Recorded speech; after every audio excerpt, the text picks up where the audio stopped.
Once a year, Out of the Darkness community walks are held in hundreds of communities across the country, all in memory of loved ones who have lost their lives by suicide. Sponsored by the American Foundation for Suicide Prevention, the walk in Washington County also supports education and awareness that you are not alone.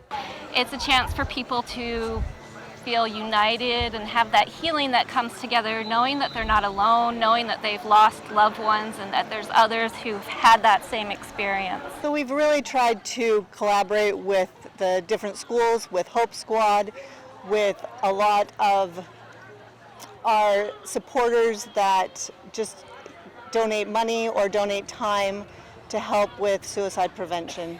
Many hugs were exchanged by those who are now the voices of the lost. He passed away June 6th of 2021.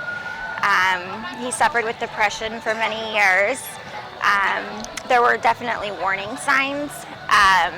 He would always send me messages while I was at work, just saying he couldn't do this anymore.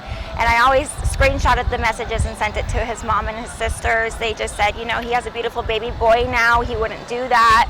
I just feel when you're that sad that really there's nothing, even though you love your son so much, there's just, you need help, And so there were definitely warning signs. I wish we would have taken him a little bit more seriously because he probably would still be here. We're supporting Kendall, the granddaughter, our granddaughter. Yeah. And it's important to her, so it's important to us also. The most important thing they've learned is to talk about it and keep weapons locked up. My biggest advice is definitely get any weapons, anything out of the house. That was my downfall for sure, was not getting those things out of our house immediately and leaving him alone in the house with them, also with alcohol in the house. If they are using alcohol and they're depressed, get them help. But I always tell them, wait one more day, if you even have thoughts, because the next day, everything changes. It's not the same. So, just wait one more day. Prior to the 3-mile walk, supporters heard from those who lost friends, family members, and other loved ones to suicide. They wore different colored beads demonstrating their experiences. Ryan says Casey was one of the best people he knew. Strong, brave, loving, and giving. Judy, along with many others that loved him, wished that he would have seen himself the way that she did. He was more than just her dad. He was a warrior, grandpa, her protector, and her safe place. Sean died by suicide on July 10th, 2014, after 2 tours of duty overseas. Sean had an infectious smile and is missed by many. While many came to walk in memory of loved ones, others came for the learning experience and to talk about it. Remember why we're here? We lost Uncle Chris. Uncle Christopher, and that's who you're named after? Mm-hmm. And who else? Oh, no. Aunt Jerry, and that's also who you're named after? Yeah. And then I've struggled myself, lots and lots. So we're just here getting out and supporting and making sure he's aware of his, his family history, I guess you could call it. Booths from various organizations in support of these efforts gave insight for help and resources of where to turn. Those who continue to struggle are encouraged to continue to reach out by calling or texting 988 or by talking to professionals or family members and like-minded groups for support.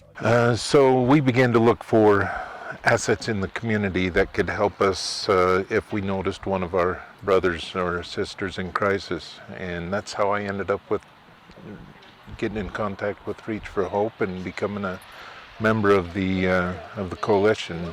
About 50 people showed up in support of Lincoln Christensen, who took his life at the age of 15 in St. George. They all wore shirts in honor of him, saying, "Love like Link."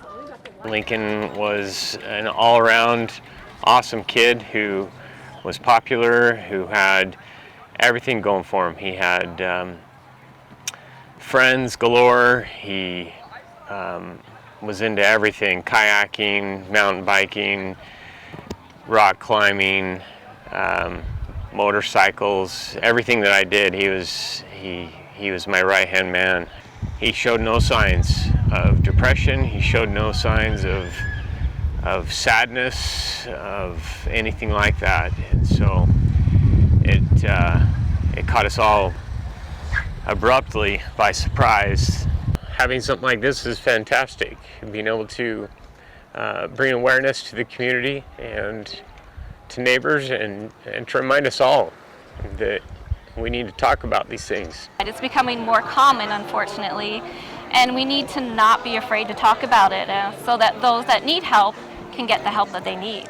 Most of the time when people are able to talk about it and be able to express their feelings, then we can catch people before they actually have an attempt. So it really helps to be able to bring awareness. So don't cut life short. No matter how bad things may seem, remember, tomorrow is another day, and there's always hope. Those you will leave behind will wish you were still here.